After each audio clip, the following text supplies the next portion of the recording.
Picture the American Great Plains in the 1870s and 1880s.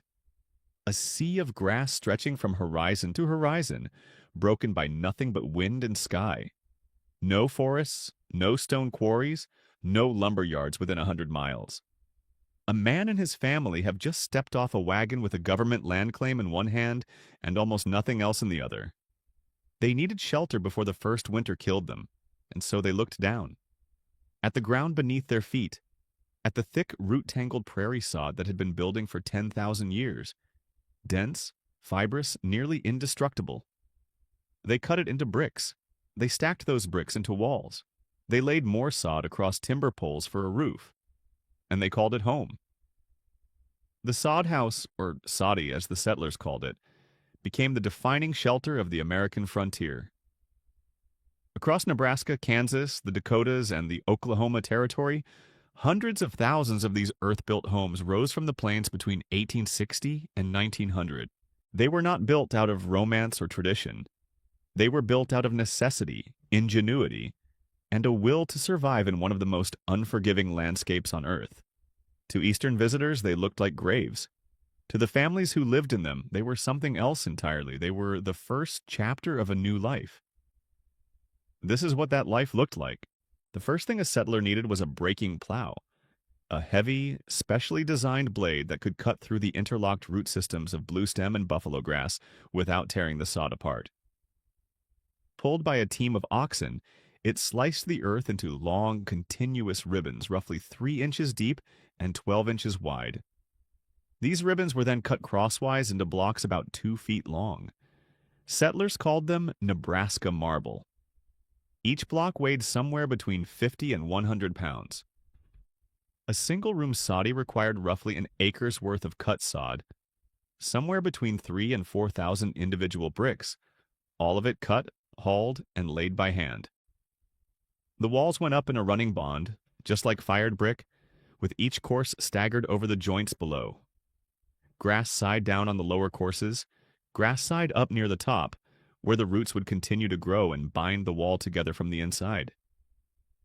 A good sod wall was 2 feet thick, sometimes more. In the heat of a Kansas summer, those walls stayed cool. In the howling of a Nebraska blizzard, they barely trembled. Windows and door frames were set in as the walls rose. Whatever lumber the family had managed to haul west. Glass was precious. Many early soddies made do with oiled cloth stretched across the window openings for the first year or two.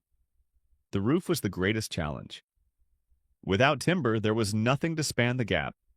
Most settlers used whatever poles they could find. Cottonwood branches cut from creek beds, salvaged railroad ties, occasionally rough-sawn lumber purchased at enormous expense from distant towns. These poles were laid across the tops of the walls, covered with brush or prairie grass, and then blanketed with a final layer of sod. The whole assembly sagged under its own weight from the first day. It leaked with every rain. Prairie dogs and rattlesnakes occasionally fell through without warning, and yet it stood. Season after season it stood. Season. The interior was typically 1 room, sometimes 2. Dimensions varied, but a common soddy ran perhaps 16 feet by 20, smaller than most modern living rooms, sheltering a family that might include 6 or 8 people. The floor was dirt, packed hard by foot traffic, and sometimes treated with water mixed with ox blood to harden it against dust. Some families, after a few years, managed to lay a rough wooden floor. That was considered a mark of prosperity. There was no insulation beyond the earth itself. No paint. No plaster on the walls in the early years, though ambitious homesteaders eventually applied a whitewash of lime and water that brightened the interior and helped with the insects. The building of a soddy took a family roughly 1 to 2 weeks if neighbors helped, and on the frontier, neighbors always helped. A barn raising for one family was a debt repaid when the next family arrived. The community was built at the same time as the house, 1 brick at a time. Step inside and let your eyes adjust. The light is low. Even in midsummer, with the sun blazing across the open plains, a soddy's interior is dim. Its small windows set deep in 2-foot walls, admitting narrow blades of light rather than the open brightness of a frame house. You smell earth. Damp earth, dry earth, the faint animal smell of the grass still living in the walls and ceiling above you. The centerpiece of the room is the stove. Cast iron, wood burning, or burning dried buffalo chips when wood was too scarce to spend, which it usually was. The stove was the engine of survival. It cooked the food, heated the house, dried wet clothing, and served as the emotional anchor of the domestic space. A woman who kept her stove burning and her family fed in a prairie winter was performing a daily act of will. Cooking on the frontier was a science of scarcity. Cornbread, salt pork, dried beans, wild game when it could be taken, garden vegetables through summer and into fall before the frost took everything.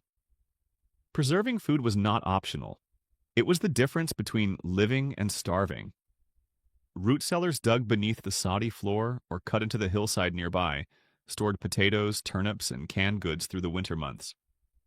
A woman's skill at preservation, at pickling, drying, salting, and cellaring, was as important to her family's survival as her husband's skill at farming.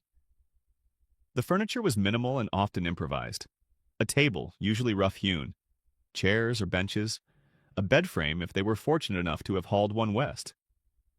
More often, the entire family slept on pallets on the floor, or on beds built from poles lashed together and strung with rope. Privacy did not exist. The night sounds of one person were the night sounds of everyone. Children did their schoolwork at the same table where the family ate, by the same lamplight, kerosene, precious and rationed, that the mother used to mend clothing after the children slept. There was no separation of function. The room was kitchen, bedroom, schoolroom, workshop, and parlor all at once. Everything happened within the same few hundred square feet. Keeping the interior clean was a battle that was never fully won. Dirt fell from the ceiling constantly, a slow, steady sift of soil and small debris. Women hung fabric from the rafters to catch it. Muslin stretched across the ceiling like an indoor sky, sagging with the accumulated weight of fallen earth until it was emptied, then stretched taut again. During rains, the roof leaked in a dozen places, turning the dirt floor to mud, soaking the bedding, filling pots and pans set out to catch the dripping. And yet photographs survive. Photographs of families inside their sadis, the walls hung with curtains, a framed picture or two, a shelf of books. Dignity insisted upon in the middle of the dirt. That insistence was perhaps the most remarkable thing of all.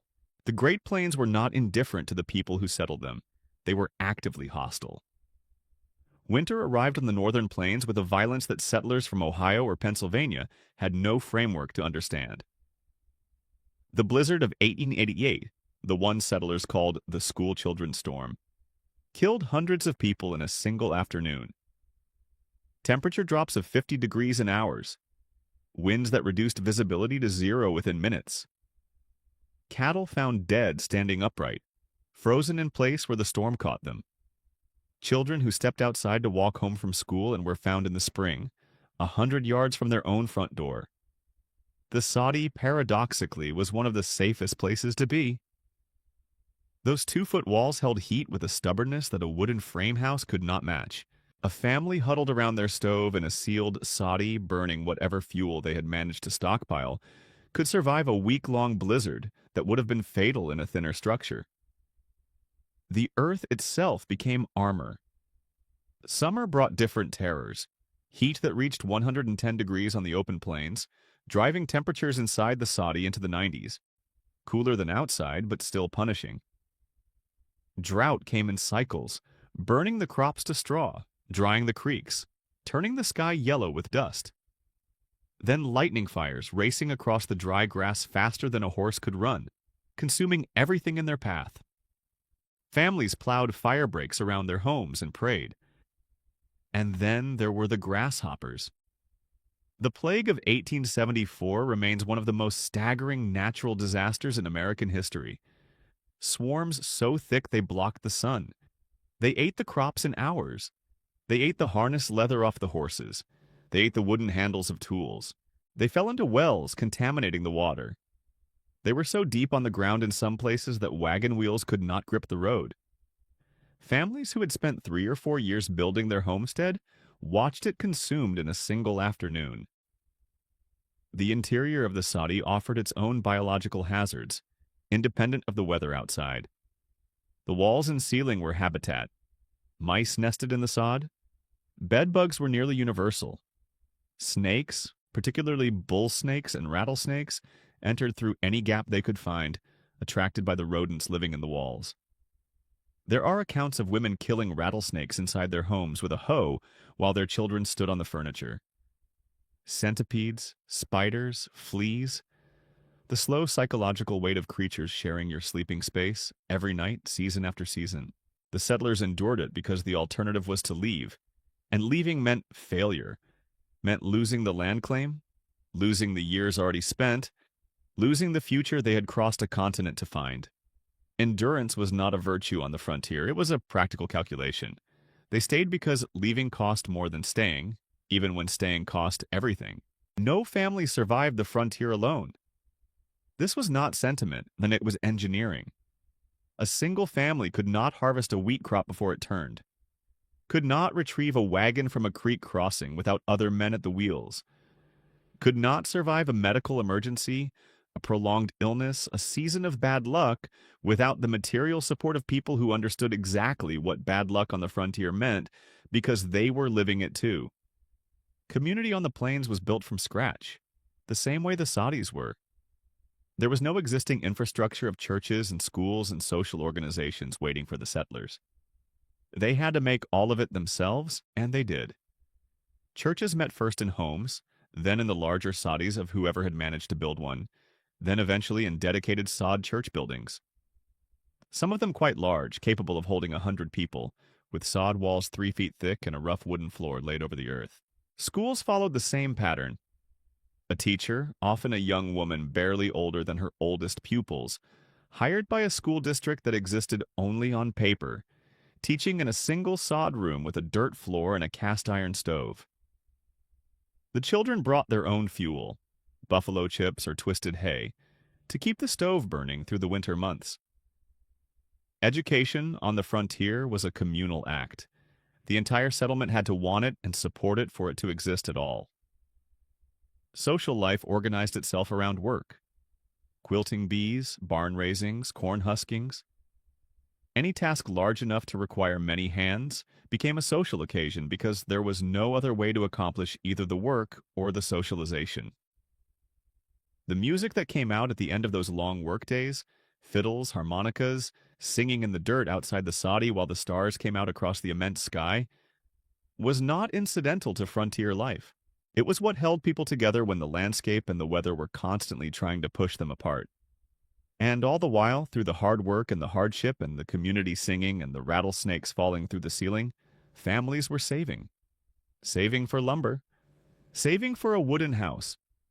A real house with painted walls and a proper roof, and a floor that did not turn to mud in the rain. The wooden house was the dream. It was what the soddy was for.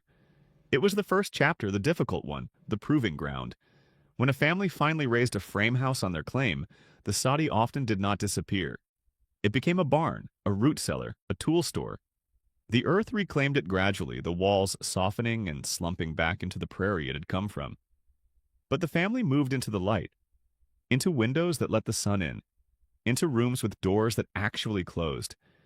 They had earned it, one brick of Nebraska marble at a time. The soddy is gone now, almost entirely gone.